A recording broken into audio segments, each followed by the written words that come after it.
이선쌤 이야기 들으면서 들었었던 어떤 질문들, 그리고 저희 온라인 극장 만들면서 그 과정에서 이제 느꼈었던 것들이나 혹은 궁금했었던 지점들, 그런 것들을 약간 조금씩 정리해서 그냥 이 후반부에는 쌤이랑 한번 이야기 나눠볼 수 있지 않을까 싶어요. 음, 그, 저는 사실 뭐랄까, 요번에 이제 작업을 하면서 기존의 오프라인에서의 프로덕션과 굉장히 달랐었던 지점이 공간까지도 작품의 영역에서 생각을 해야 된다는 지점이었었거든요.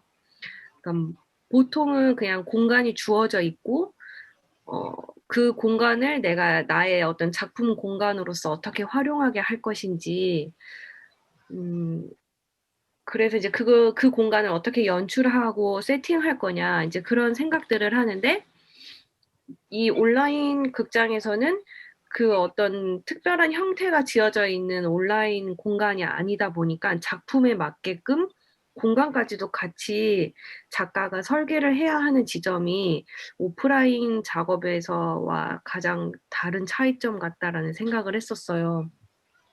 그러다 보니까 아까처럼 알려주셨었던 에셋 같은 그런 마켓이 그나마 있어서 뭔가 오브제를 사용한다든지 어떤 공간의 어떤 그런 것들, 배경들을 사용할 때 그나마 거기에 있는 것들을 좀 사용을 할 수 있고, 그런 시장이 또 있구나 이러면서 알아가게 됐었던 지점들이, 음, 제가 요번에 작업하면서 가장 크게 느꼈었던 지점이에요.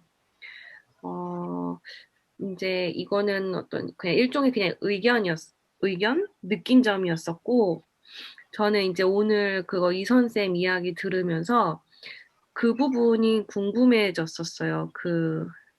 게임을 개발할 때는 보통 어떤 순서로 개발이 되는지. 왜냐면 이게 뭐 공연이랑 시각예술만 해도 뭐 그게 작품에 따라서는 세부적인 어떤 그 프로덕션의 제작의 그 순서는 다르긴 하지만 대략적으로 그 씬마다 그 순서들이 다 다르잖아요. 근데 요번에 이제 개발을 같이 하는 입장에서 게임 쪽에서는 개발을 보통 어떤 순서로 할까? 뭐 예를 들어서 스토리를 먼저 짠 다음에 그 다음에 이거를 해 나가는지 그런 부분이 좀 궁금해졌어요.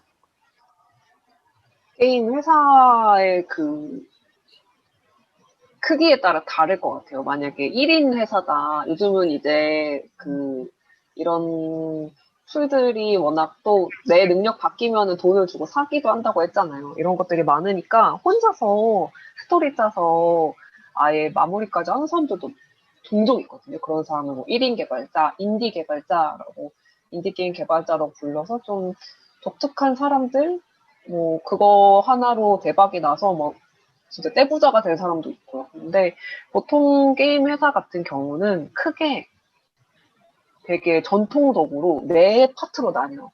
기획, 개발, 디자인, 사업. 이게 이제 게임 회사 어딜 가도 팀이 네 개거든요. 뭐 네 개까지 또 세분화되면 다르겠지만 너는 기획 직군이냐, 너는 개발 직군이냐 이렇게 다 다른데 기획 이제 아까 말씀하셨던 뭔가 스토리나 이 게임의 그런 컨셉을 먼저 만드는 사람들이에요. 그래서 내가 마리오를 만들겠다. 어떤 배관공이 주인공으로 이 세상을 헤쳐나가는 게임이고, 이 사람이 할 수 있는 건 점프와 뭐 던지는 거, 이런 걸 할 수 있어. 그리고 이 사람이 게임 오버가 될 수도 있고, 어디 떨어지면 오버가 되고, 아니면 엔딩이 그거잖아요. 무슨, 뭐 공주 구하는 건가? 어떤 여자 구하는 건가? 그거 딴 건가?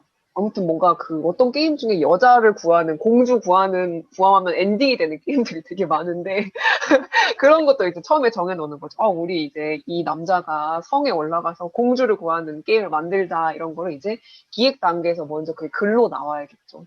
글로 이게 정리가 된 다음에, 그 다음에 기술자들을 부르는 거예요. 기술자와 시각 구현을 하는 사람을 다 불러서 우리가 이런 생각을 가지고 할 건데 기술적으로 어떻게 할지 같이 얘기를 해보자. 혹은 그래픽으로 어떻게 표현할지 해보자라고 해서 기획 개발팀 기획팀이 이제 그 개발이랑 디자인을 소집을 해요. 소집을 해서 이제 그때부터 막 서로 이제 막 왔다 갔다 하면서 만들죠. 그 얼굴 만들면 얼굴 붙이고, 몸 만들면 몸 붙이고, 막 그리고 몸 움직이는 거 볼래 하면 한번 가서 봐주고 이런 걸 다 이제 그 세 팀이 유기적으로 진짜 돌아가면서요. 그게 이제 게임 개발, 뭐 제작팀 이렇게 해서 그 세 팀을 하나로 묶는 거고요. 그리고 아까 제가 마지막으로 말씀드렸던 사업팀은 이제 이 만들어진 게임을 판매하는 사람들, 홍보하는 사람들이고 이 사람들이 이제 요즘에 더 중요하죠. 왜냐면 아무리 잘 만든 게임도 홍보를 못하면 게임이 안 되니까 이런 식으로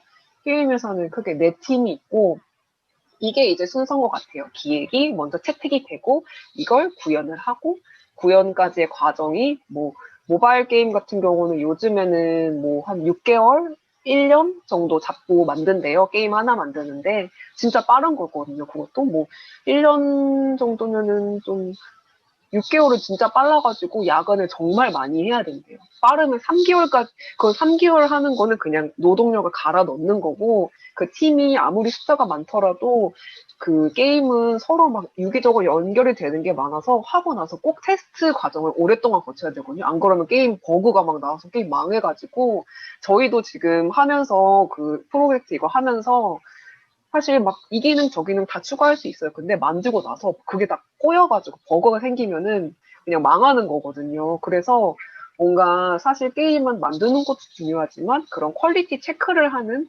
그게 그 후작업이 더 중요해요. 그래서 그 여기 아까 말했던 그 기술팀이라는 그 개발팀 안에 또 QA라는 직군이 있어요. 그 사람은 버거 잡는 사람들이에요. 만들어진 거를 하루 종일 플레이를 해요. 하루 종일 뛰어도 보고 걸어도 보고 막 다 이 짓을 해보고 이 게임 세계가 붕괴가 되지 않는지 이 게임이 이상한지 아닌지를 체크를 하는 게 또 가장 중요한 일이죠. 그렇군요. 이런 순서가 어느 게임을 가도 다 이런 직군으로 나뉘어져 있어요. 어, 공연 프로덕션이랑 굉장히 비슷한 것 같아요. 공연 쪽에서도 이제 가장 크게 먼저 어떻게 보면 그 스토리를 짜고 그 대본에 맞는 어떤 뭐 연출이나 이제 배우 섭외를 하고 그 이제 그렇게 되면서 이제 이거를 어떻게 디자인할 것이냐에 따라서 뭐 무대 음향 조명 이제 어떤 의상 세트에 이제 그런 디자인이 들어오고 그렇게 해서 저는 그 버그 잡는 그 기간이 어떻게 보면 극장에서 리허설 기간인 것 같아요. 음, 그렇게 해서 나중에는 이거를 홍보하는 똑같네요. 그렇죠. 그렇네요. 재밌네요. 저는 이제 쌤이랑 같이 그 어떤 뭐랄까, 얘기를 하려다가 뭔가 까먹었다. 이제 생각이 너무 많아. 그 신체와 공간의 어떤 그 인지를 게임에서는 이제 어떻게 하는지 이제 뭐 그런 이야기를 나눴었잖아요. 그렇게 해서 이제 눈, 손, 빛, 뭐 이런 거 기타 등등에 대한 이야기들을 차례차례 이제 해주셨는데 저는 이게 보니까 어떤 그 액션과 반응, 거기에 굉장히 초점이 맞춰져 있는 것 같다라는 생각이 들어요.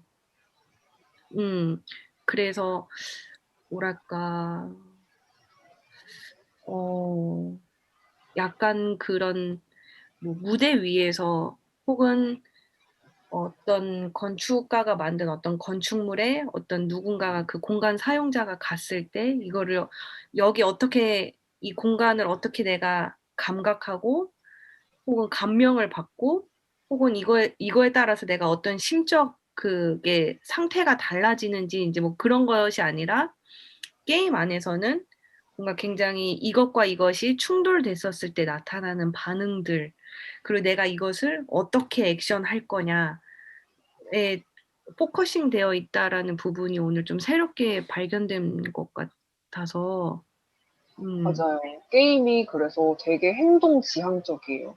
아, 뭔가 음, 뭐 다 눈에 보여야 되고 물리적으로 움직여야 되고 약간 그런 이벤트 중심적인 세계거든요. 아, 네. 충돌이 있어야지 일이 일어나고 내가 키보드를 눌렀을 때 일이 일어나. 근데 이거는 어쩔 수가 없는 게 이거는 기계의 그냥 보편적인 성질이에요. 기계를 우리가 막 그 음, 어렸을 때 기술 과정 시간에 컴퓨터 배웠을 때 뭔가 기계는 입력과 출력이 있다는 그런 그 뭐죠? 보편 법칙이 있잖아요. 모든 기계는 입력과 출력이 있다. 그래서 입력을 뭘 하면 기계의 연산작을 거쳐서 출력이 나온다. 이게 그냥 똑같아요. 게임도 입력. 내가 키를 누른다. 뭔가를 한다. 입력이 들어가면 출력. 일이 발생한다. 이 구조를 당연히 따르는 거예요. 어, 어, 그래서, 음, 그래서 게임이 되게 악용되긴 해요. 그, 최근에 뭐, 기능성 게임이라고 해서, 시리어스 게임이라고도 부르는데요. 우리가 게임으로 학습을 시키는 그런 것들을 이제 기능성 게임이라고 불러서 막 정부 교육부에서 막 돈을 써요. 게임으로 아이들의 역사 교육을 시키자. 왜냐면 게임은 직접 행동을 하고 그것에 대한 결과물을 보여주고 되게 내가 그냥 책을 이렇게 읽는 게 아니라 뭔가 탁탁탁탁 스스로 계속 행동을 하게 하니까 약간 그 개한테 훈련을 시키듯이 너가 이걸 하면 보상이 나온다 이런 것처럼 그 안에 행동을 스스로 함으로써 내가 뭔가 학습이 된다는 그런 효과들이 있다는 거죠. 그래서 게임이 그런 기능성 게임 정책에서는 돈을 많이 받아요. 갑자기. 그래서 그 옛날에 게임하지 되게 말라며.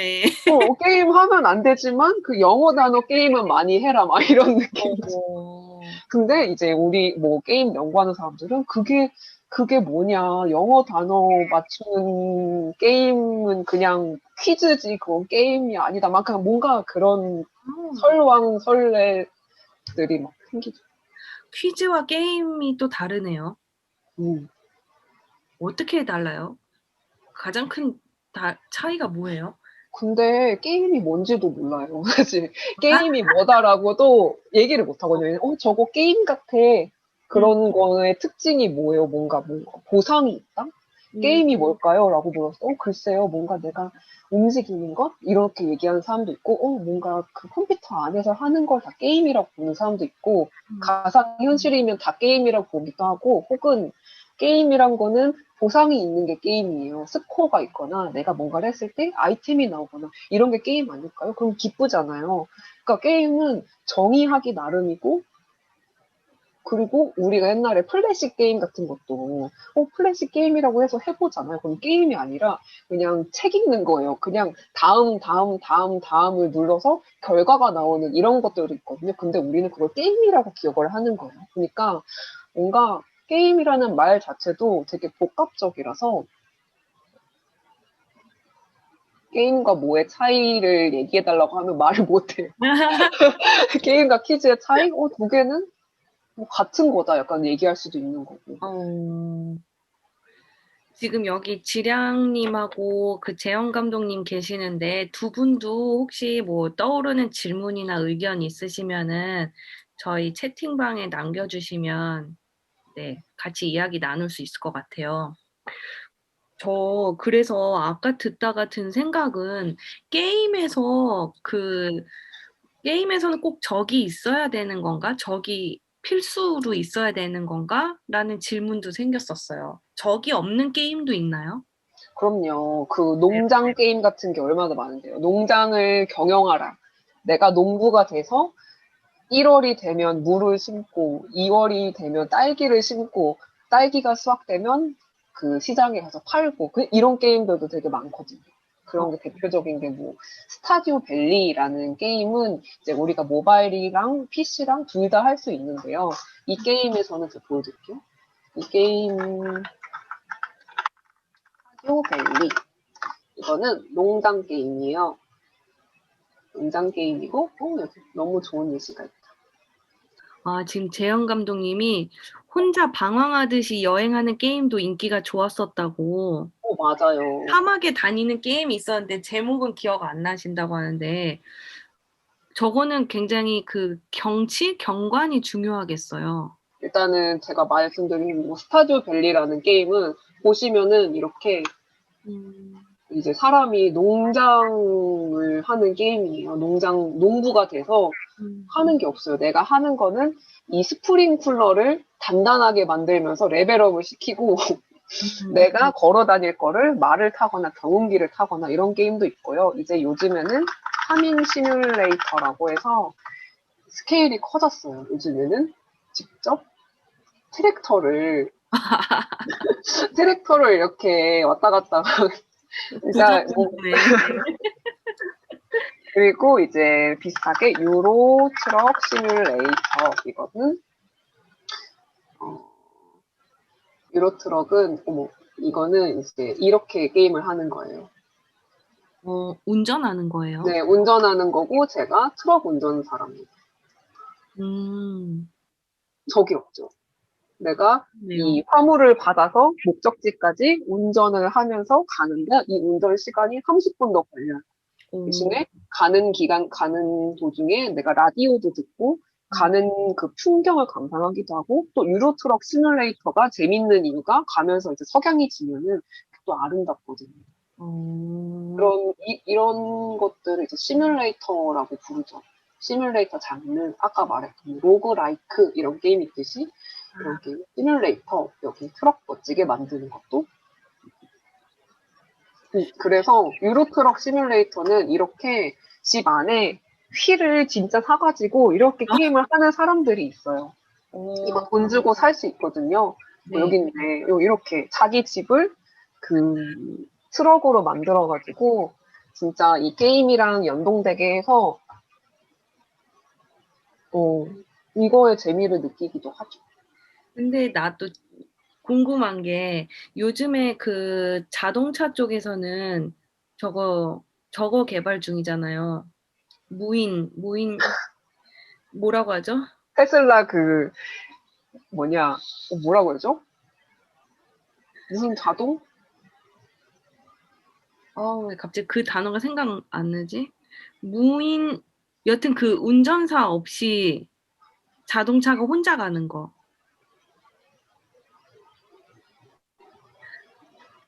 그, 단체 기억 상실증. 왜 그게 기억이 안 나는 거야. 아, 자율주행. 어, 감독님, 감사합니다. 지량님, 와. 그러니까 그 단어가 지금 생각이 다 안 났어요. 무임승차 막 이러고 있었어. 자율주행. 아, 웃겨. 자율주행 오히려 사람들이 그러잖아요. 그 이동하는 시간을 아끼고 뭔가 어떤 사고의 그거를 비율을 줄이고 이제 이러기 위해서 그 자율주행이 개발이 되고 있는데 오히려 게임에서는 실제 여기서부터 저기 목적지까지 가는 그 30분도 걸릴 수 있고 하는 운전하면서 보는 경관 이거는 좀 모순 아니에요? 그러게요. 왜 이런 거, 아까 그 농장도 마찬가지예요. 요새 누가 농사를 지어요. 하지만 사람들은 그 전원적인 것에 음, 그 느낌이 좋기 때문에 음, 내가 물을 캐고 딸기를 캐는 것을 좋아하는 거죠. 지금 아무도 시골 가서 너가 직접 가서 농사 지어라라고 하지 않지만 게임에서는 음, 그게 되게 하나도 수고가 안 들잖아요. 씨를 심는다. 씨 심기 버튼. 그리고 이것도 뭔가 내가 실제로는 되게 힘든 과정이 하나도 없어요. 뭐, 트럭 면허를 따야 되고, 막 트럭을 운전하는데 그런 고된 나의 그 노동 환경, 막 나의 페이, 나의 그 현실 이런 것들이 하나도 없잖아요. 그래서 음, 좋은 것만 보이고. 음. 그래서 그게 게임이 가지는 이유 아닐까요? 그쵸. 뭔가 노동이 아니라 레크레이션의 맥락에서 이루어질 수 있는 거라고 해야 되나? 제가 지난번에도 지량님한테 레퍼런스로 새로운 장면에 사서 심는 것도 재밌는 글. 맞아. 그러네. 맞아. 출퇴근 때 같은 경관을 계속 보느니 새로운 장면을 사서 오히려 창문에 심어. 제가 그 이런 예 극단적인 걸 보여드릴게요. 하우스 플리퍼라는 하우스 플리퍼. 어, 맞아요. 음, 맞아요. 진짜 오히려 가상 게임이 현실에 거의 닿아 있는 영역에 있고 현실은 가상과 정말 가까이 닿아 있는 것 같다.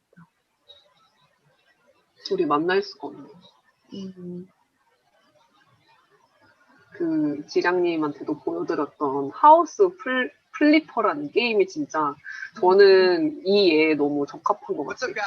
조용히 하시고 이 게임은 이 게임은 청소하는 게임이거든요. 제가 청소부예요. 저 청소부고 네. 그 청소를 해서 돈을 버는 게임인데 진짜 가보면은 그 무슨 흉가 같은 데 가서 청소를 해요. 보시면 막, 막 의자, 막 의뢰인의 집은 다 의자 다 막 부서져 있고 막 뒤에 가면은 막 곰팡이도 펴 있고 막 뭐 여기 있다. 이제 닦아요. 보시면은 제가 이 더러운 환경을 닦아가지고 좋은 집으로 만들어내는 건데 저는 옛날에 그런 적 있어요. 제가 이 게임에 처음 나왔을 때 엄청 유행을 해서 뭐야 하우스 플리퍼? 저런 게임 있어? 나도 해봐야지 하고 게임을 다운받아서 하는데 너무 재밌는 거예요. 제가 이 집을 고치면서 막 바퀴벌레도 다 죽이고 막 침대도 다 청소하고 하고 게임을 끝내고 현실로 돌아왔는데 제 방이 엄청 더러운 거예요. 근데 절대 치우고 싶지 않아. 몰라 하고 그냥 누워버리고 막 내 방에 막 저기 막 쓰레기 버려져 있는데 그냥 냅두고. 그러니까 이게 음, 저는 너무 그때 내가 뭐 하는 거지? 그런 생각이 들었어요. 되게 신기하다. 그, 아, 어, 그 이선쌤께서 그 게임 문화에 대한 연구하고 계시잖아요. 네. 그랬을 때 이제 그 어떤 저는 그 게임 문화라고 했었을 때 게임 안에서의 어떤 문화? 예를 들면 이 안에서 어떤 옷을 혹은 어떤 성별을 가진 캐릭터가 어떤 행위를 하게 하냐, 혹은 그 안에 어떤 배경이냐, 이제 뭐 기타 등등의 이제 그런 문화, 그 게임 안에서의 문화일 줄 알았는데 이 선생님은 오히려 그 게임 바깥의 문화라고 하셨었잖아요. 그렇게 했을 때 지금 이야기해 주신 부분도 그 경계가 되게 이렇게 되게 극명히 나타났었던 지점인 것 같기도 하거든요. 오히려 게임 안에서는 청소를 하는데 바깥에 나와서는 내 방은 청소하기 싫고 뭔가 오히려 그 게임 바깥에 나왔을 때의 그 뭐랄까 대조되는 생활의 그 공존이라고 해야 되나? 그 경계에서 분명히 뭔가가 해석되는 게 있을 것 같은데, 그래서 막 옛날에는 그런 얘기 하잖아요. 게임으로 대리만족을 한다 이런 얘기를 하는데 이런 게임에서 대리만족일까요? 모르겠어요. 그냥 뭔가 왜 하냐라고 물어봤을 때 그냥 재밌어서 뭐 이런 얘기를 하게 되고 진짜 게임을 왜 하냐라는 질문 하나로 정말 정말 너무너무 많은 일들이 나오거든요. 대표적으로 그런 제가 최근에 하는 연구는 그런 게 있어요. 게임이 우리가 PC 게임도 있고 모바일 게임도 있고 그 플레이스테이션이나 닌텐도 같은 그런 가정용 게임기도 있잖아요. 정말 다양한 약간 좀 라디오 같다. 이거 말하는데 막 네. 시청자 사연 올라오는 느낌인데. 어, 어, 차지장님께서 이러면서 0423님께서 해주세요, 이 선생. 맞아요. 그니까 그런 막 게임을 하는 것도 그 사람이 어떤 상황이냐에 따라 다 다르거든요. 예를 들면은 집이 넓어요. 집이 넓고 막 집에 테레비가 막 2개 이상이야. 그리고 방도 많고 그리고 그런 집은 가정용 게임기를 할 수 있어요. 왜냐면 우리가 그 콘솔 게임이라고 부르는 플레이스테이션은 TV에 연결을 해서 이렇게 게임을 하는 게임이잖아요. 그래서 되게 뭐 서양권에서는 그런 게 되게 보편적으로 많이 하는데 집이 넓으니까 한국에서는 그게 안 되는 게 엄마가 드라마 봐야 되는데 어떻게 게임을 해요. 오, 그리고 그거 하나에 5, 60만 원 하는데 그거를 누가 살 수 있겠어요. 그러니까 이게 경제적인 문제랑 그 집 구조가 어떻게 생겼는지에 따라서 그 게임을 할 수 있는 능력이 생기는 거고, 그래서 우리가 모바일 게임을 되게 돈 없는 사람의 게임이라고도 부르거든요. 그러니까 되게 그냥 돈 없이 내가 모바일은 누구나 있으니까 그 돈 안 들이고 바로 할 수 있고, 그래서 모바일 게임에는 광고가 많은 거예요. 무료로 게임을 하니까. 아, 그래서 광고가 많은 게임일수록 막 또 게임의 형식도 정해지는 거죠. 막 게임 한 번 질 때마다 광고가 하나씩 나오고 막 이러는 거죠. 그런 게 정말 그 내 주변 상황이 어떤지에 따라서 다 결정이 되고, 심지어 내가 남성이나 여성이냐에 따라서 또 다 정해지는 거고, 한도 끝도 없어요. 뭐 최근에는 저희 교수님 연구는 50대 여성이 고스톱을 하는 거에 대해서 얘기를 하는데, 정말 그 고스톱의 규칙, 뭐 고스톱 게임이란 이게 중요한 게 아니라 고스톱을 하는 그 여성의 상황, 그 사람은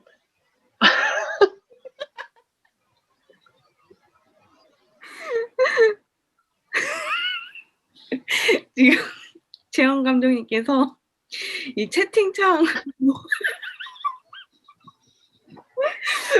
모두한테 보내야 되는데 너무 웃겨. 이랑님께만 되셨나 봐요.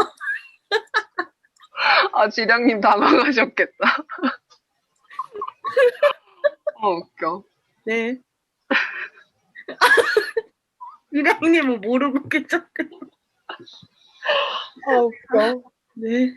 맞아요. 그 콘솔 게임을 하는 사람이 진정한 게이머라는 그런 문화가 너무 커요. 그래서 막 콘솔 게임 하는 사람은 픽 모바일 게임? 그건 게임도 아니지. 이렇게 얘기해버리거든요. 아, 그거에 대해서도 그 경계가 정말 음, 단순히 게임 하냐 안 하냐, 게임 좋아하냐 안 하냐의 문제가 아니라, 게임 잘하냐 안 하냐의 문제가 아니라 경제, 뭐 문화 자본 다 그게 들어가는 문제라서 그렇게 피할 수 없죠. 그렇군요. 이 지금 저 청소하는 페인트 칠을 계속 하고 있잖아요. 저 게임에서. 저거를 보면서 네. 느낀 게, 뭐, 음, 내가 현실에서 만약에 페인트 칠을 하게 되면, 진짜 저렇게 하는데 뭐가 이렇게 뚝뚝 떨어질 수도 있고, 한 번에 깔끔하게 안 발리니까 노하우가 있어야 되고, 어떤 나한테 연마되어 있는 기술이 있어야 되는데, 온라인 게임상에서는 그냥 저 부분을 내가 이렇게 지나가기만 하면 이게 깨끗하게 발려지니까 어떤 수고라는 지점이 삭제된 상태에서 행위가 이루어지니까 그 부분이 성취만 남게 되는 지점이 있는 것 같아요. 그 주변에 지저분한 것들을 다 제거해버리고 좋은 것만 남겨놓고 그 아, 행위를 즐기도록 하는 게 게임, 이거의 목적입니다. 여기 페인트 칠 하면은 상상해보세요. 여기 바닥 신문지로 다 깔아야 되지, 내 옷도 버려야 되지, 막 냄새며 뭐 온갖 것이 다 정말 짜증나는 행위인데, 여기서는 이쁘게 칠해지는 것과 뭐, 색이 너무 벌레 나와. 고르게, 그리고 이거 금방 하면은 주인이 돈 주고 막 이게 너무 그냥 좋은 것만 나오죠. 집안일은 티가 안 난다는데 이건 티가 나서 하나 봐요. 진짜 재밌는 거 많아요. 게임 그래서 얘기할 게 되게 많죠. 저는 어렸을 때는 슈퍼마리오에 약간 중독되어 있었고, 뭐 어린 시절 뭐 김사라 소장님도 그거를 거의 그 무슨 우승까지도 가셨다고 하셨던 것처럼 어워드까지 나가셨다는 그것처럼 그 슈퍼마리오를 할 때는 제 일상이 슈퍼마리오를 중심으로 이렇게 돌아갔었던 것 같거든요. 예를 들면은 아침에 일어나더라도 이따 학교 갔다 와서 저거 슈퍼마리오 해야지. 혹은 학교에 있으면서도 이제 집에만 가면 슈퍼마리오 할 수 있다. 내가 집에 가서 이제 슈퍼마리오 게임 하다 보면은 이제 엄마가 그만해 하면 아, 오늘 하루 다 갔네. 그럼 내일 또 해야지. 내일은 어디까지 깨봐야지. 그러니까 이게 생각의 중심이 계속 그 게임 중심으로 됐다면은 이후에 이제 시대를 좀 점핑을 해서 카트라이더가 또 한창 유행이었었던 적이 있었잖아요. 그때는 카트라이더를 계속 했더니 내가 현실에서 운전을 할 때도 박아야 될 것 같은 충동이 이뤄지더라고요. 근데 그거는 좀 다른 현실에서의 다른 경험이었다고 해야 될까?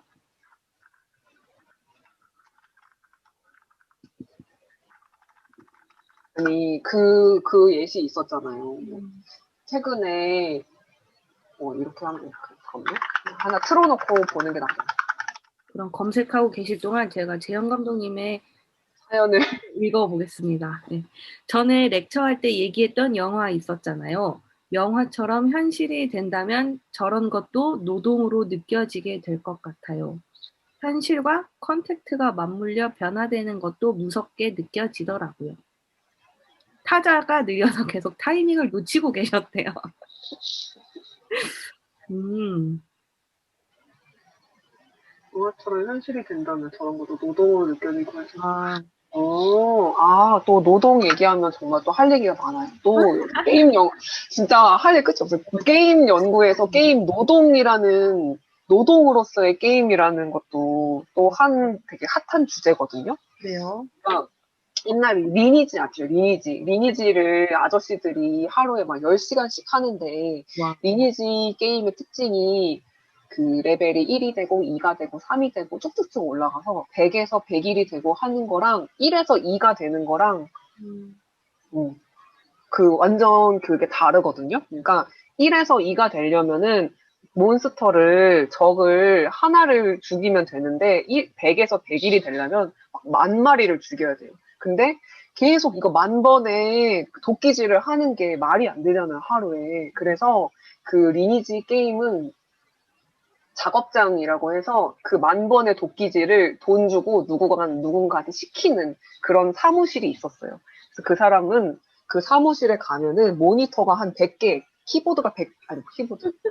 컴퓨터가 100개 정도 있고 사람들이 내 캐릭터 오늘 만 번의 도끼질을 해야 되는데 10만 원 줄 테니까 해주세요. 나는 오늘 일하고 있을게요. 하면 그 사람이 네, 알겠습니다 하고 캐릭터 로그인해서 만 번의 도끼질을 그걸 진짜 무슨 값싼 노동력을 어디 뭐 약간 그 중국이나 그런 사람들을 데려와서 만 번의 도끼질을 시키거나 혹은 프로그램을 개발해서 저 오토라는 말씀이 불법 그 오토 프로그램을 개발해서 만 번의 도끼질을 하도록 몰래 시키는 거예요, 컴퓨터한테. 그런 식으로, 그게 그러면은, 이런 질문은 귀결되는 거죠. 뭐야, 그거 게임이야? 게임이지, 게임이야. 그게 일이지, 노동이지, 뭐야. 그게 무슨 게임이야. 그게 재밌어? 음, 하지만, 그게 또 재밌는 게, 내가 그걸 성취했을 때, 남들보다 강해지고 레벨업이 되면서 몸이 세지잖아요.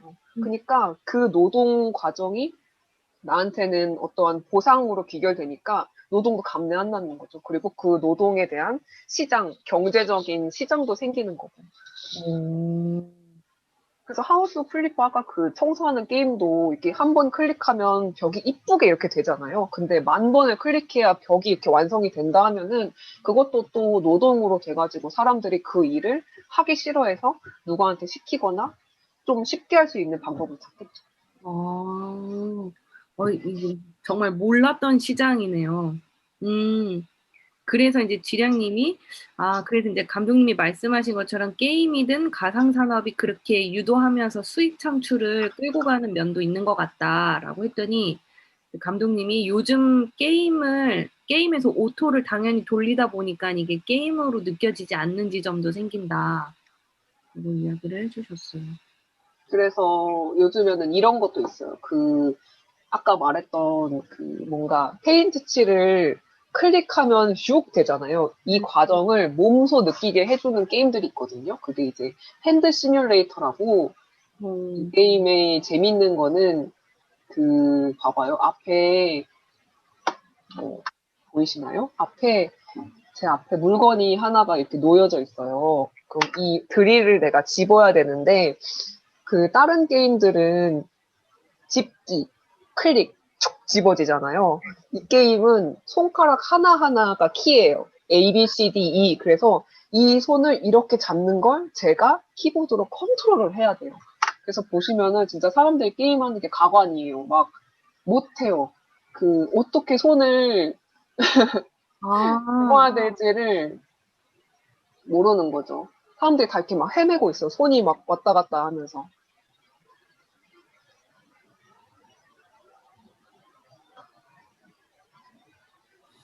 근데 이렇게 어려운 게임은 어때요? 인기가 많나요? 이거를 근데 맨날 하진 않겠죠? 한 번, 두 번 해보고, 아, 재밌다. 아, 신기하네. 혹은 요즘에는 게임 방송도 많이 하잖아요. 방송에서 어떤 방송인이 이거를 되게 웃기게 플레이하면 사람들이 깔깔깔깔 웃겠죠? 와, 뭐야, 저거 진짜 웃기다. 이런 용도로 좀 소비가 되는 거죠. 아까 그런 게임이랑 또 다르게. 그래서 아마 이 게임의 그 목적은 내가 이걸 집어서 앞에 있는 박스를 여는 게 목표일 거예요. 저 건장하신 분들이 박스 하나 못 열어가지고 저러고 계시는군요. 오, 가상으로 어떤 극단적 상황 끝장을 보는 일은 무언가에 많은 영향을 준다.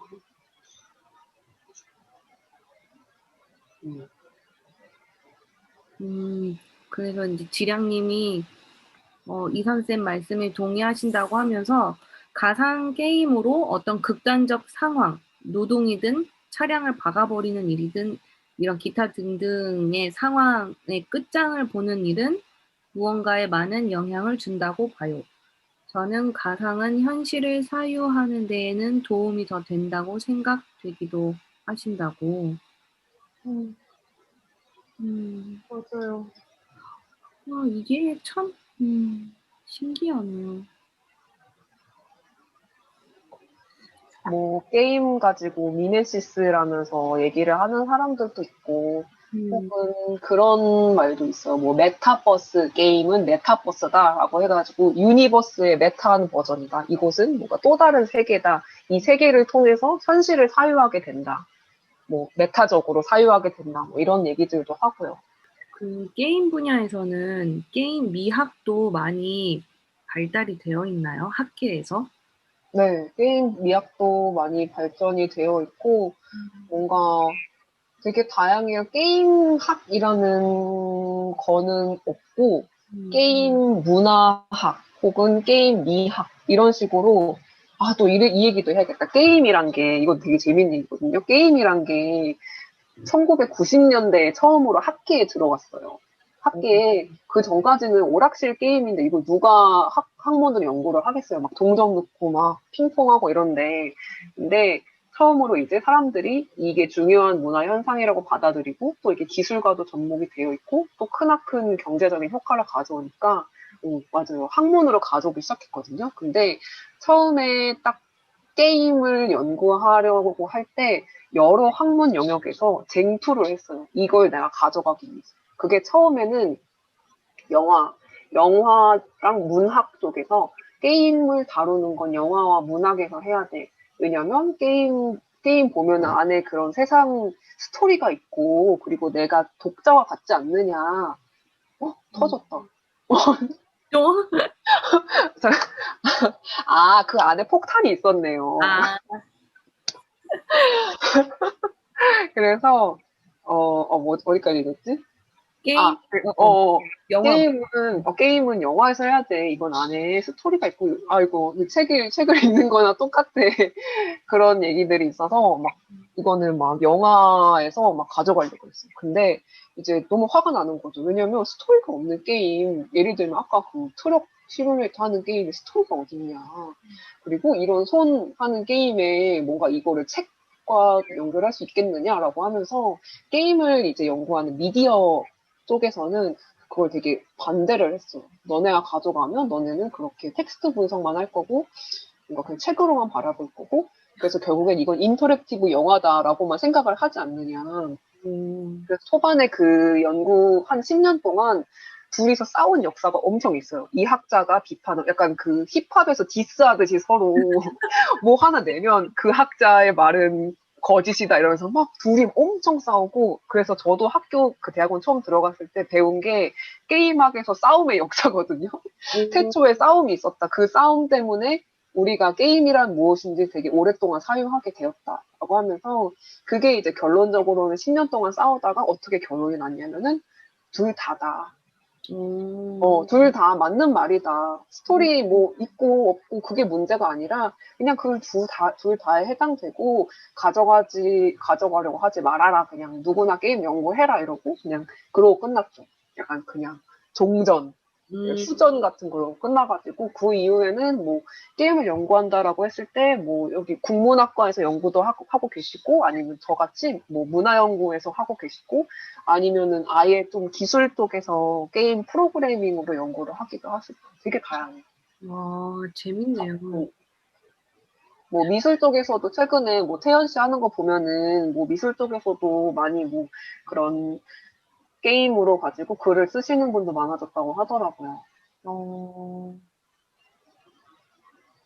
게임에서 그 스토리는 단순한 편인가요?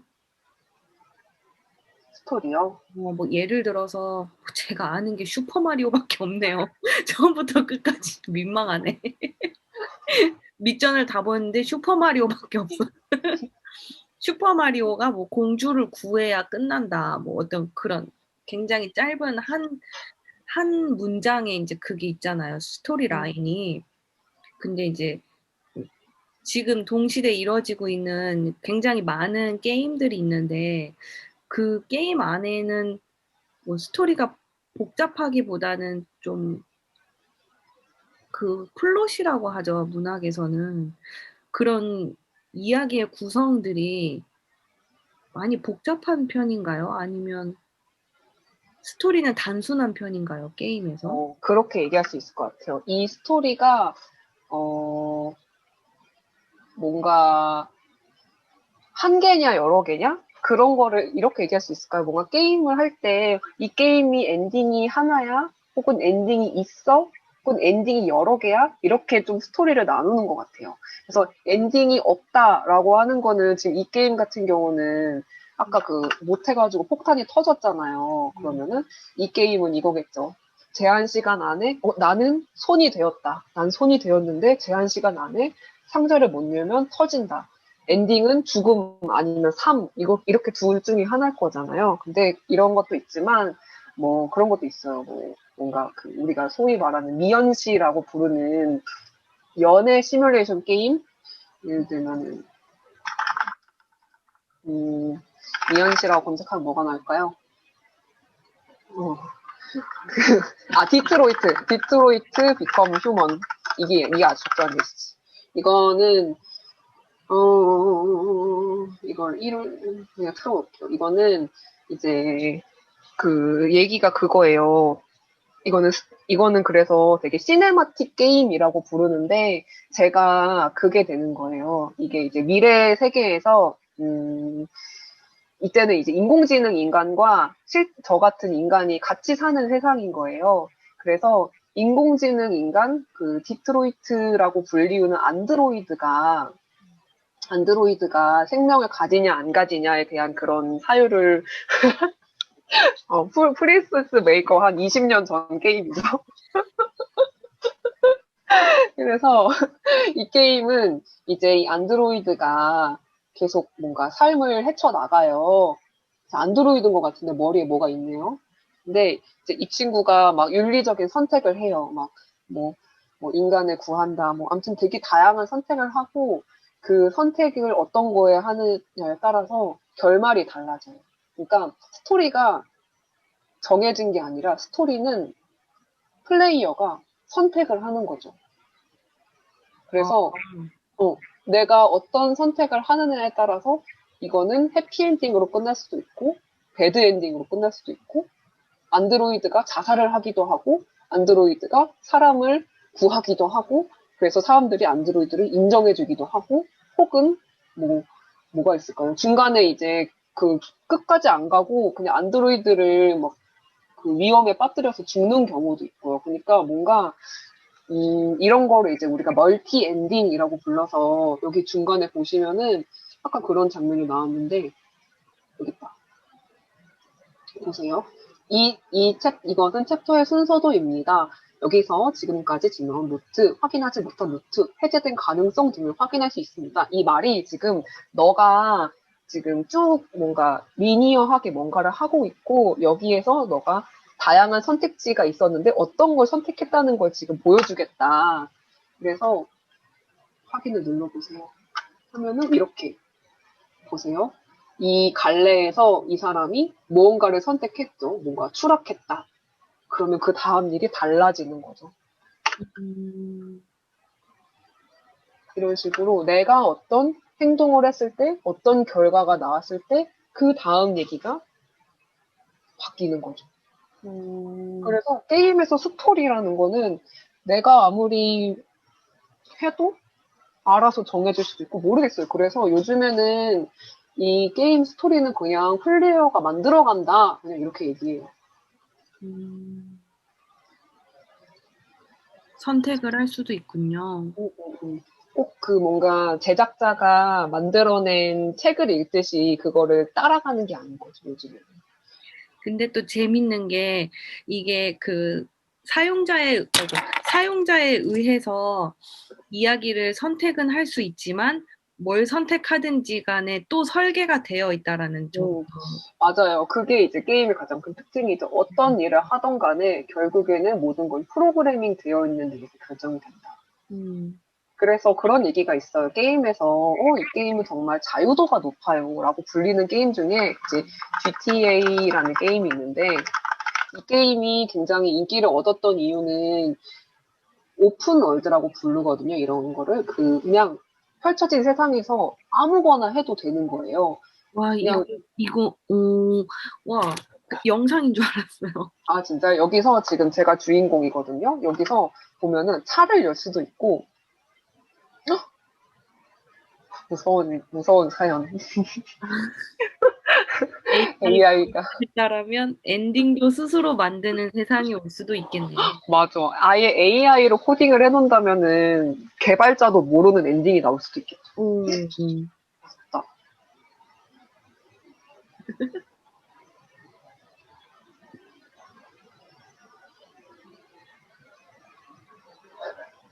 아, 정말요? 멀지 않았네요. 자율주행이고 뭐고 이런 게 다 지금 동시에 이루어지는 것 같아요. 맞아요. 저 지금 감독님이 이야기하신 스스로 걷는 로봇, 저도 영상을 같이 봤는데, 자기가 로봇이 거기에 뭘 프로그래밍 하지 않았는데, 스스로 교육해요. 자기가 이렇게 걸으면서 걸음마 하면서 막 넘어졌다가 다시 일어나고 뭐 하는데, 그러면서 걷기까지 8분 걸린다고 하더라고요. 그러니까 스스로 아, 자기를 교육해서 이제 걸을 수 있는 게 8분 걸린다는 거죠. 인간한테는 한 3년이 걸리는 일을 8분 만에 음, 배우네요. 음, 맞아요. 그래서 AI도 또 지금 게임에서 되게 화두예요. 제가 음, 아까 보여드리려고 했던 이 게임은 자유도가 되게 높다고 해서, 봐봐요. 여기 게임에서 그냥 내가 하고 싶은 대로 하면 되거든요. 여기에서 차를 여기서 부딪힐 수도 있고, 차에 내려서 그냥 옆에 빌딩을 들어갈 수도 있고, 지나가는 사람한테 말을 해도 되고, 그거를 그냥 뭐 내가 생각하는 대로 해도 다 정말 돼요. 지나가는 사람을 때려볼까 해서 갔는데 진짜 때릴 수가 있어요. 그리고 이거 역주행을 해볼까? 역주행을 해도 돼요. 이런 식으로 프로그래밍 영역을 되게 방대하게 해놔서 이 게임을 사람들이 자유도가 높다. 나는 그 게임 하면서 너무 자유로운 느낌을 얻어. 왜냐면 내가 게임에서 정해지지 않고 하고 싶은 대로 갑자기 옆길로 새도 그게 다 구현이 돼 있는 거야. 근데 이제 엄밀히 얘기하면 자유도가 아니죠. 결국에는 다 짜여진 거고 그냥 이게 돼? 그냥 이런 거를 미리 다 예상을 해서 음, 결국에는 갇히는 세계예요. 열린 세계가 아니라. 그래서 그 하룬 파루키가 이번에 국현에서 작년인가 이거 가지고 작업을 했었는데 뭐 게임 안에서 뭐든지 할 수 있다고 생각하지만 여기도 지금 이 영역 바깥에 도시 밖으로 나가려고 하면은 안 나가질 거예요. 거기는 구조가 안 되어 있어서. 거기는 그냥 가려고 해도 그냥 혼자 제자리 걸음 계속 하겠죠. 게임 특징이. 계속 이렇게 하면서. 그런 것처럼 자유란 없다? 미리 말하지? 아, 나가진대요. 나가져요? 여기 밖에 나가져요?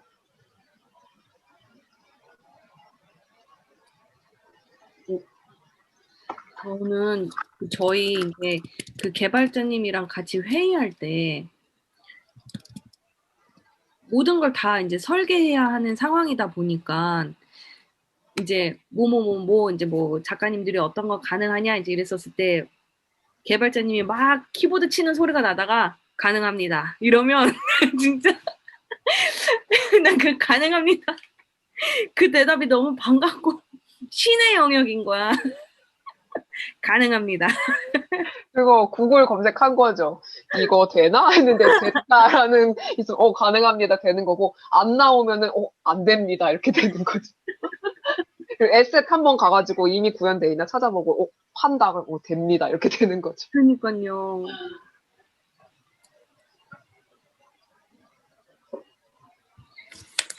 음,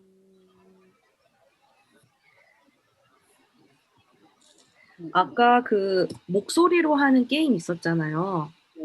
그거 너무 웃겼었는데 이게 목소리 레벨을 어떻게 하냐에 따라서 이게 이제 오고 가고 이제 그 인터랙션이 되는 거잖아요. 그거를 보면서 그 지금 지량 작가님이랑 윤경 작가님이 이제 이거를 관객이 어떻게 이거를 사용하고 관람하게 할 것인지 튜토리얼이라는 그 지점이랑 굉장히 연결돼서 생각이 나더라고요. 그러니까 내가 이거를 어떤 사용 방식을 어, 어떤 기준으로 어떻게 사용하느냐에 따라서 이게 나와 이제 이 세 개가 링크가 돼서 같이 이제 가는 것인데 그거 목소리로 하는 게임 보면서 그 튜토리얼이라는 단어가 바로 생각났었어요. 맞아요. 그래서 이번에 윤경 작가님과 할 때 목소리로 뭔가를 했으면 좋겠다라는 얘기 나왔을 때 그걸 미리 알려줘야 될 것 같다. 이 세계에서 너가 가능한 것들, 그리고 그 가능하려면 사전에 너가 마이크를 온 해야 된다는 것, 그런 것을 미리 알려줘야지 그 기능을 사용할 수 있다. 그러기 위해서는 튜토리얼을 해줘야 된다는 거죠. 음, 음, 맞아. 근데 지금 이번에 두 분 다 하신 게 되게 튜토리얼이 무엇인가라는 걸 좀 사용할 수 있는 그런 작업들인 것 같아요. 전 또 한편으로는 이게 이제 예술신 안에서 혹은 이제 이 작품을 온라인에서 이제 하는 것이다 보니까 튜토리얼이라는 단어를 쓰지만 이게 그냥 게임의 문화에서는 그 게이머들이 튜토리얼이라는 말은 사용하지 않지 않아요? 튜토리얼은 나의 시간을 빼앗는 넘어가기 위한 그런 수단이죠. 튜토리얼 나온다 그러면 뭘 가르쳐 하고 그냥 다음 음, 넘어가죠. 그래서 게임 회사에서는 어떻게 하면 튜토리얼을 재밌게 만들까? 어떻게 하면 튜토리얼을 짧게 만들까? 그래서 튜토리얼 할 때 나오는 캐릭터 특징, 가슴이 크다. 나도 완전 특징. 튜토리얼 할 때 알려주는 안내 캐릭터 항상 이쁘고 가슴이 크다. 그거는, 여성 캐릭터가 많이 나오나 봐요. 그쵸. 음,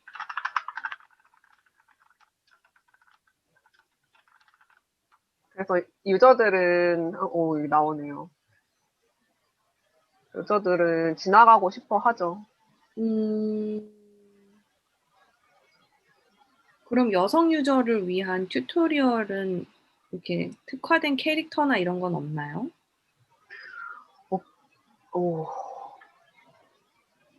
게임 회사에서는 게임은 남성이 구매 고객이라는 그런 생각들이 있어서 돈을 내는 사람들을 위한 캐릭터를 만들어주죠. 음, 거리를 전환. 오, 여기 있네. 이 어, 여자네요. 보이시나요? 이 여자가 뭔가 그 게임을 이 여자가 이제 튜토리얼 설명원이거든요.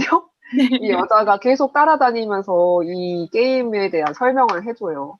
아무래도 저 오크들이 의심스러워요. 왠지 오크와 뭔가를 하도록 만들죠. 막 이렇게. 이런 식으로 뭔가 튜토리얼은 사람들이 되게 안 좋아한다. 음, 왜 안 좋아해요? 그 배우기 싫어하는 거죠. 뭔가 수업을 듣고 싶지 않고 이미 나는 다 알아. 어차피 게임 똑같잖아. 이거 누르면 저거 나오고 여기 탐험하는 거고 왜 날 가르치려고 해. 나는 바로 할래 하고 그냥 스킵을 하는 거죠. 음,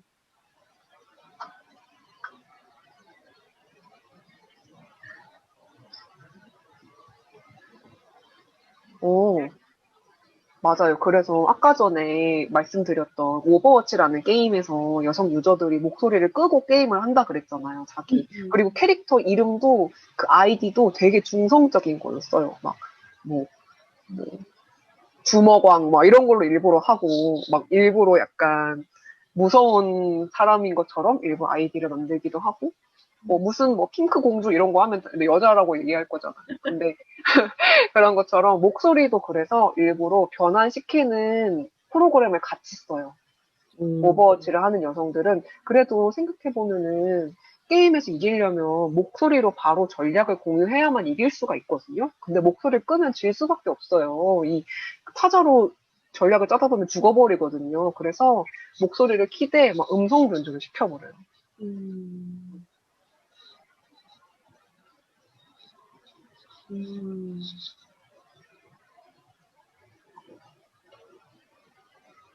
근데 이제 게임 자체에서 그런 거를 제공을 하느냐 그런 게임의 사례는 드물죠. 최근에 막 유행이라고 하는 사이버 펑크라는 그런 게임이 이제 미래 도시를 배경으로 해서 미래 세계에는 남녀 구분이 사라지고 신체도 다 사이보그화돼서 막 다 뭐 가슴도 뗐다 붙여서 할 수 있을 거야 라는 그런 컨셉 아래 제작된 게임이기 때문에 그 게임은 성별도 없고 뭔가 그런 뭐 목소리도 다 선택을 할 수가 있어요.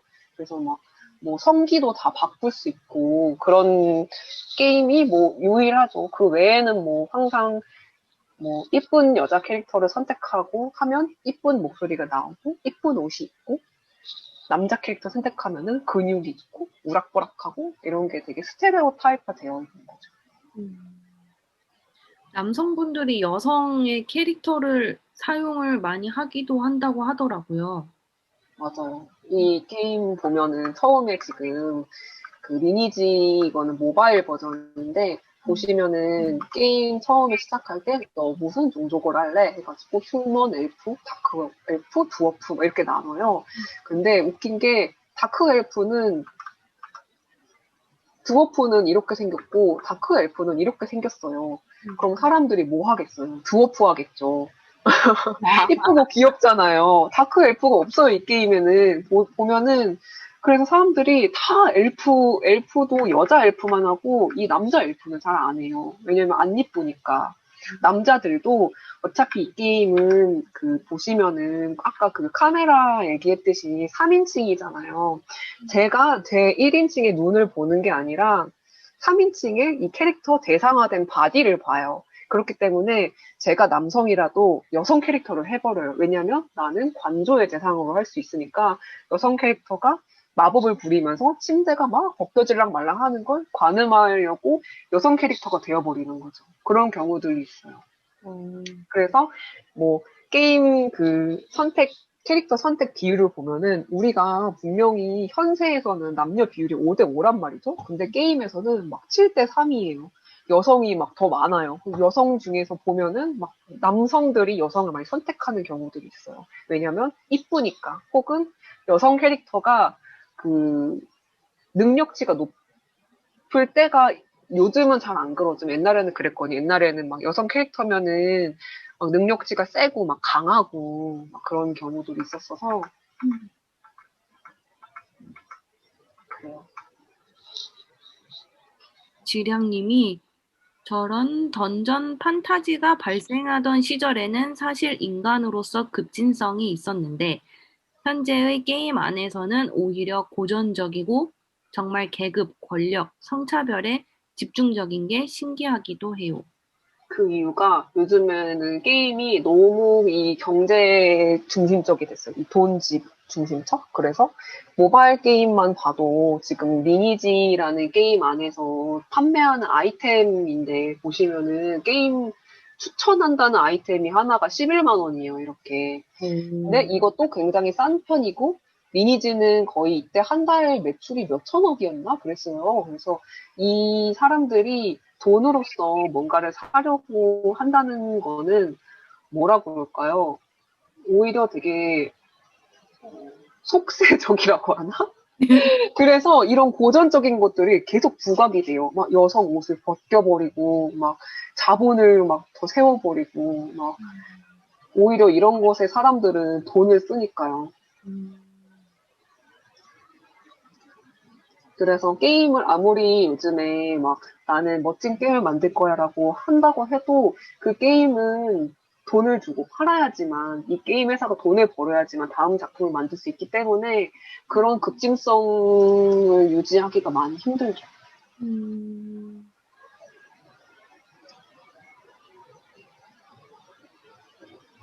그래서 이거 또 오래 되긴 했지만 너무 길게 한 거 아닌가? 제가 최근에 쉴드런, 쉴드런 오브 라이트 이런 게임은 이제 약간 최근에 뭔가 그런 급진성과 자본을 같이 쟁취한 그런 사례라고 저는 생각을 하는데 게임은 모바일 게임이에요. 그래서 여러분이 이거 들어가셔서 그냥 다운받아서 하셔도 되거든요. 덱게임 컴퍼니라는 회사가 이제 캘리포니아 베이스 회사고 얘네는 중성이에요. 모든 캐릭터가. 보시면은 남성, 여성 선택이 없거든요. 모든 캐릭터가 이렇게 중성적으로 생겼어요. 그래서 여기에서는 뭔가 그런 뭐 노출 그런 것도 없고 그냥 이런 뭐 계급 이런 것도 이거 여기는 레벨이 없어요. 이 게임은 레벨이 없고 그냥 들어가서 하루를 잘 보내고 다른 유저와 소통을 하며 즐기는 그런 게임이거든요. 돈을 안 써도 게임을 할 수 있고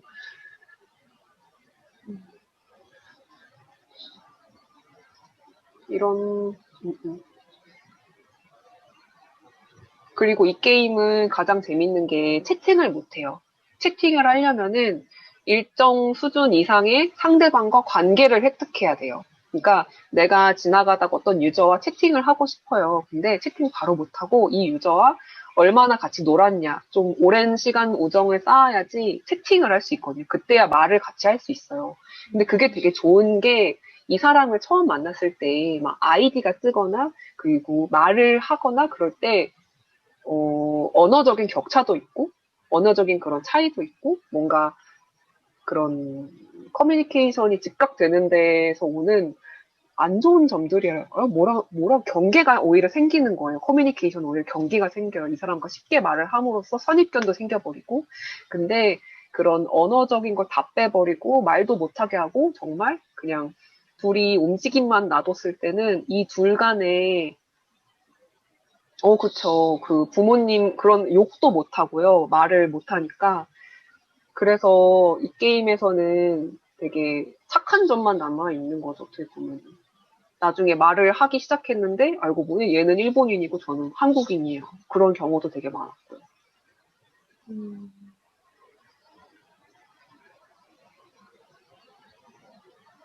이 게임 진짜 재밌어요. 이 게임 완전 추천해요. 저 이 게임 너무 좋아하고 이 게임이 뭐 애플이랑 구글에서 상도 받았거든요. 너무 잘 만든 게임이라고. 음.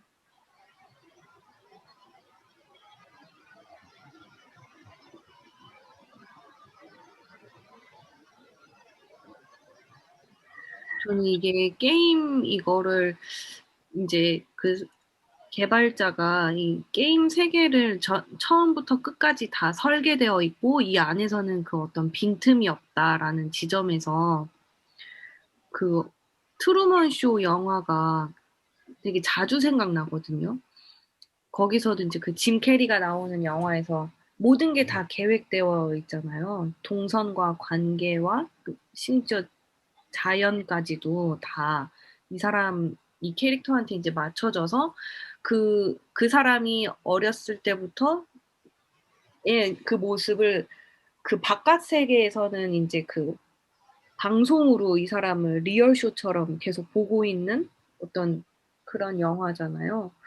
그렇게 봤을 때 뭔가 게임도 나는 내 게임의 능력치에 따라서 어디까지 레벨을 갈 수 있고, 어느 공간까지 나아갈 수 있고, 하지만 되게 나한테는 굉장히 무한히 펼쳐져 있는 공간인데, 설계자한테서는 무한한 게 아니라 그 설계자의 영역 안에서 이게 굉장히 촘촘하게 짜여져 있는 세계 안에서 캐릭터가 있다라는 지점이 되게 약간 소름 끼치기도 하고, 전 그래서 이런 게임 개발하시는 분들은 성격이 어떨까? 그게 안 좋죠. 그러니까 이게 처음부터 끝까지 모든 걸 다 반응이나 갖고 있는 거나 이걸 어떻게 할 것이다. 그럼 이게 뭐가 일어날 것이다. 이제 뭐 이거를 다 계산하시니까. 좋을 수가 없죠. 그 게임 회사 게임 회사에서 개발을 한다라는 사람들은 정말 IT 업계에서도 제일 극단에 있는 사람들이거든요. 예를 들면 뭐 우리가 카카오톡 만드는 사람이랑 리니지 만드는 사람이랑 둘이 정말 다른 사람인 거예요. 음, 더 오히려 약간 우리가 흔히 말하는 되게 진짜 저 사람은 장인이다 혹은 오타쿠 같다라는 그런 사람들 되게 많고요. 음, 그리고 여기 지금 말씀해주신 콘솔 게임 있잖아요. 여기 채팅에서 이 음, 콘솔 게임 만든 회사가 여기예요. 그 콘솔 게임이 전이라는 그 게임인데 아까 말씀하셨던 그 약간 세상을 탐험하는 그 게임이잖아요. 그 게임이 이 게임을 만든 회사의 전작인데 이거 말씀하신 거잖아요. 이 게임은 목적이 없고 목적이 있죠. 근데 이런 곳을 돌아다니면서 쟤도 중성적인 캐릭터고요. 성이 없고 되게 언어도 게임에서 거의 없어요. 되게 그냥 직관적인 그런 얘기인데 이게 이제 2014년도에 나와서 그때 콘솔 게임으로 나와서 이게 대히트를 쳐가지고 게임계 센세이션을 일으켰죠. 어떻게 게임의 중성이냐, 어떻게 게임에 글이 없냐, 어떻게 게임의 목적이 없냐. 이런 식으로 다 그런 경계를 깼던 게임이고 이걸로 돈을 많이 벌어서 제가 아까 말씀드린 그 스카이라는 후속작을 낼 수 있었죠. 음. 진짜 그 게임이라고 뭔가 이렇게 명확하게 정의할 수 없고 그 바운더리가 굉장히 넓네요.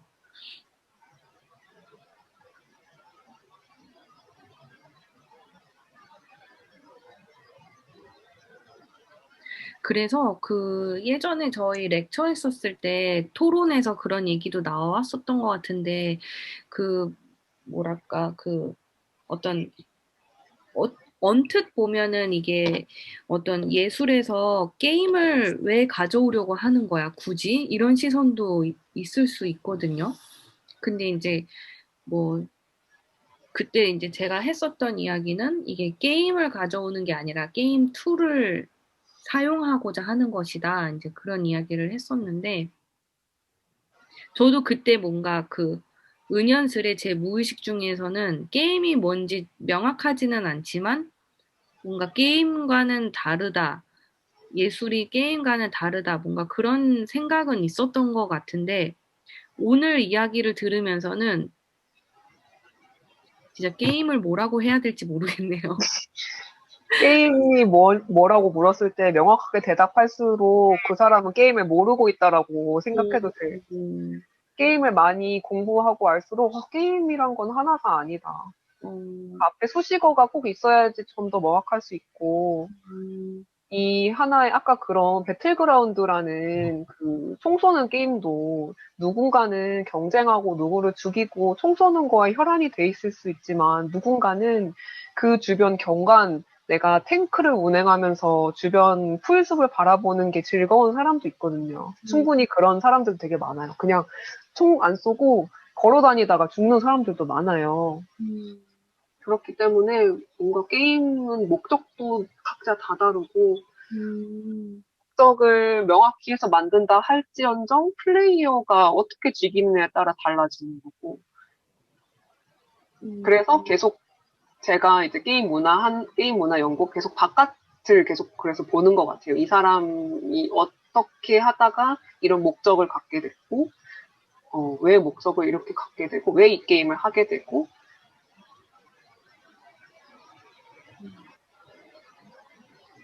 홀로그램이요. 홀로그램 최근에 그거 하지 않았어요? 거북이? 거북이 부활시켰잖아요. 그 돌아가신 분. 거북이? 그 3인조 그 가수 거북이 그 래퍼분 돌아가셨잖아요. 근데 그분 홀로그램으로 부활시켜가지고 엠넷에서 그 공연했잖아요. 그래서 그거 되게 좀 사람들이 거북이, 거북이, 거북이. 여기 있네. 바로 나오네. 이거 이제 이렇게 홀로그램으로 해가지고 이분이 몇 년 전에 돌아가셨는데 이제 부활시켜서 이렇게 공연했잖아요. 음, 울고 죽은 사람을 부활시키는 게 맞느냐 막 이런 얘기도 하고. 음,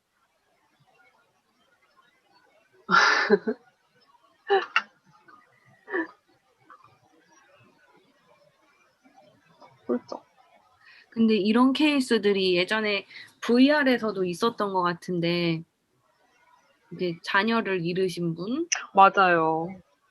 한때 SNS에서 많이 나왔었는데, VR을 꼈는데, 이제 그런 어떤 가상의 공간에서 딸이 이제 엄마를 만나러 나오는. 맞아요. 제가 최근에 어떤 한 단편선이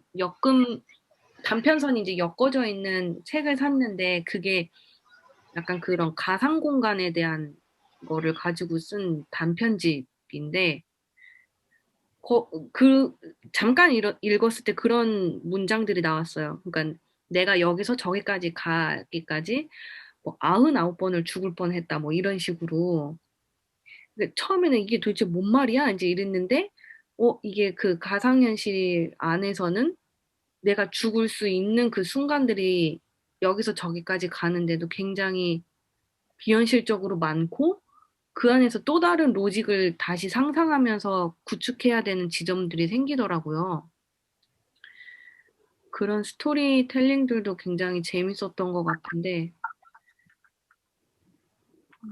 홀로그램도 그렇고, VR도 그렇고, 이런 케이스가 많은 거 보면은,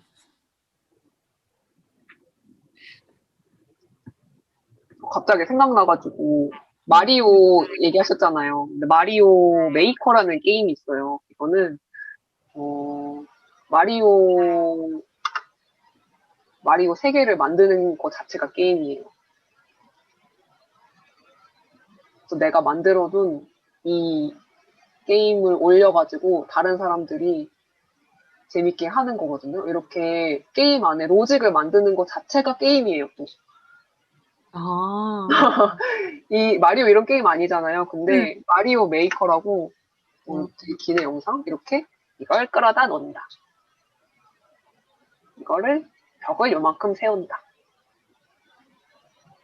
이거 자체가 게임으로 나왔어요. 나와서 마리오 메이커를 또 좋아하는 사람이 엄청 많죠. 아, 이거 안에서 게임을 만드는 게임 음, 게임은 규정할 수 없어요. 게임을 만드는 게임도 가능하다는 점에서. 제가 아까 이야기하다가 생각을 좀 이제 마무리 해봤는데 뭐였었냐면 게임에서는 회생이라는 게 가능한 거예요. 그렇게 했었을 때 거북이라든지 아까 얘기했었던 VR이라든지 그런 사연들이 생기는 건가라는 생각? 음, 음, 음. 그런 회생에서 오는 그런 음, 이야기의 생성? 네. 그러니까 뭐 사람은 진짜 그야말로 그러니까 로그라이크도 안 되는 거예요. 어, 그냥 뭐 이렇게 진짜 생명이 한 번뿐이라서 그런데 가상에서는 그게 아니니까 음, 내가 원점으로 가더라도 어쨌든 내가 회생이 가능하니까.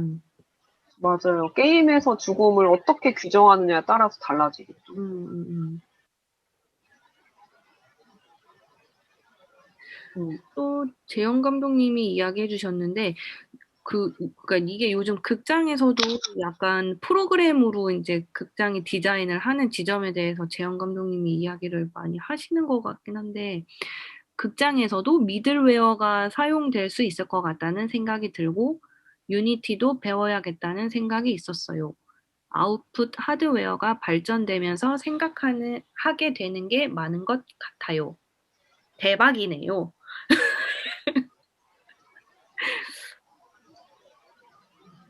진짜 이런 프로그램의 적용이 그 범위가 점점 넓어지는 것 같기는 해요.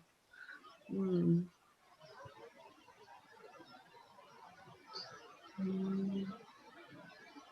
맞아요. 음,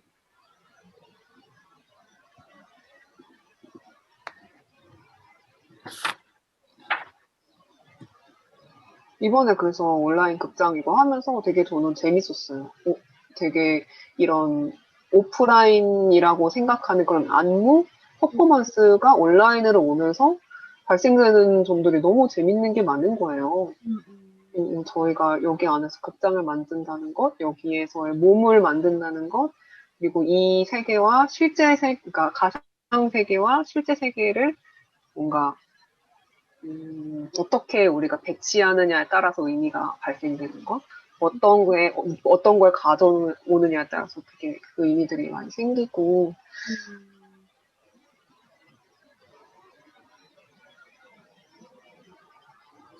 아까 지량님이 남겨주신 또 메시지가 있었는데 그 이야기 하면서 마무리해도 좋을 것 같아요.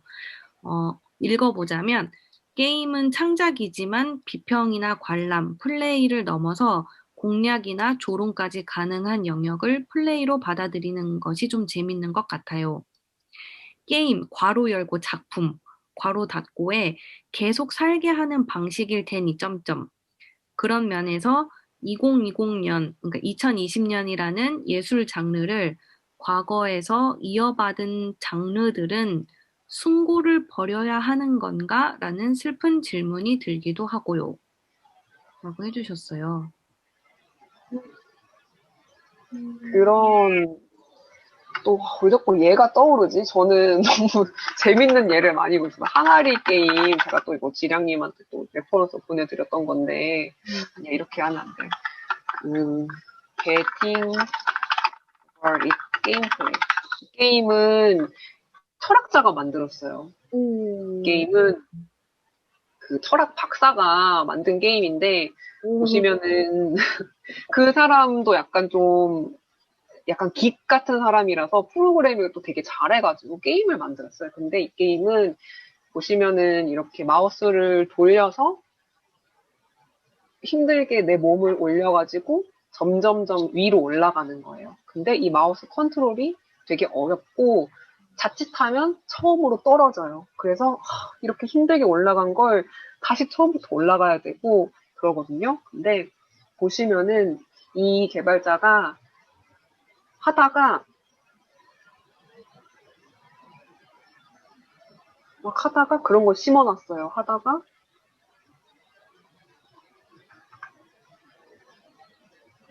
힘들게 움직이죠. 떨어지면 이제 큰일 나는 거예요. 여기서.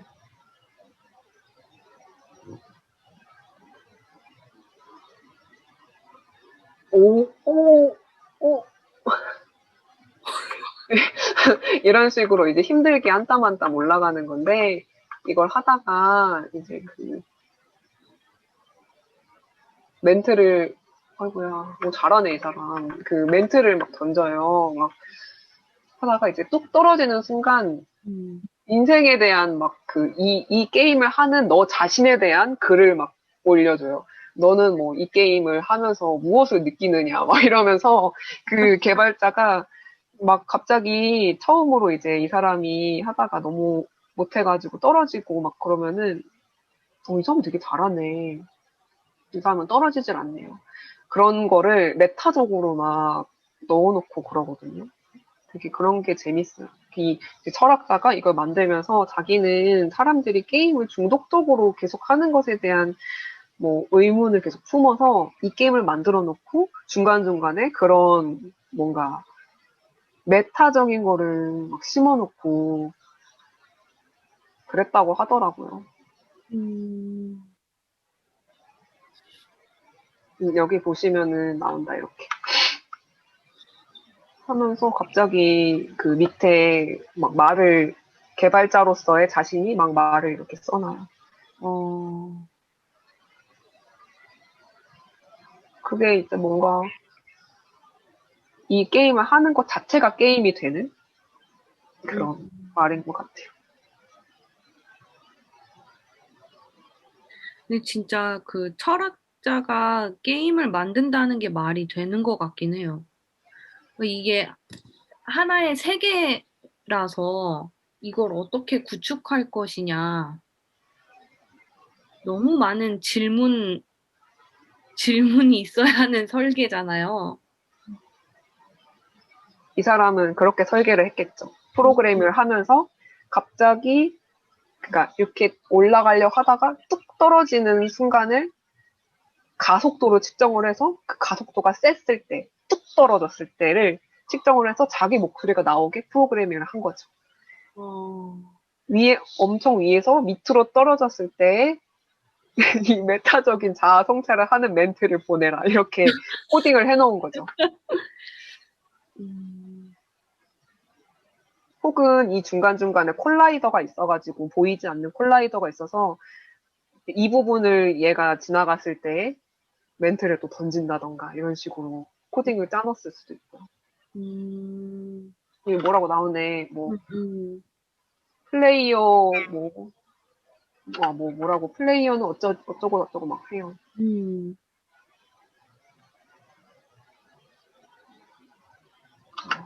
그렇습니다. 재미있는 얘기가 참 많지만 진짜 무궁무진하네요, 이 분야가. 음, 아, 감사드려요. 아니에요. 혹시 뭐, 이 선생님 더 해주실 이야기 있으실까요? 많죠. 많은데 저는 이거 밤샐 수 있어요. 게임 얘기하면은 밤샐 수 있어. 그냥. 나 이거 하나 독립적으로 빼서 우리 뭐 해야 될 것 같아. 그리고 너무 많아요, 진짜. 그쵸. 미안해. 그럼요. 저는 오늘 무엇보다 그 어떤 전반적인 그런 프로덕션? 게임에서의 어떤 개발에서의 프로덕션이랑 여기에서 이제 각각 어떤 순서로 어떤 개념을 가지고 이거를 발전시키는지 그런 흐름들? 그런 것들을 좀 알 수 있어서 그리고 이후에 저희 이제 이거 어, 나눈 대화들이 좀 더 뭐랄까 저희 작업에 막 이렇게 밀착해 있는 그런 대화들이라기보다는 이제 온라인 극장을 이제 거의 중간 이상쯤 만들어 놓은 상태에서 서로가 궁금하고 나눌 수 있는 대화들을 좀 느긋하게 나눌 수 있어서 좋았던 것 같아요. 오늘 수고 많으셨어요. 감사드려요. 고생하셨어요. 저희 또 나중에 게임 얘기 네, 밤새도록 나눠요. 좋아요. 네, 지량님 감사합니다. 재영 감독님도 감사드려요. 네, 수고하셨습니다. 수고하셨습니다.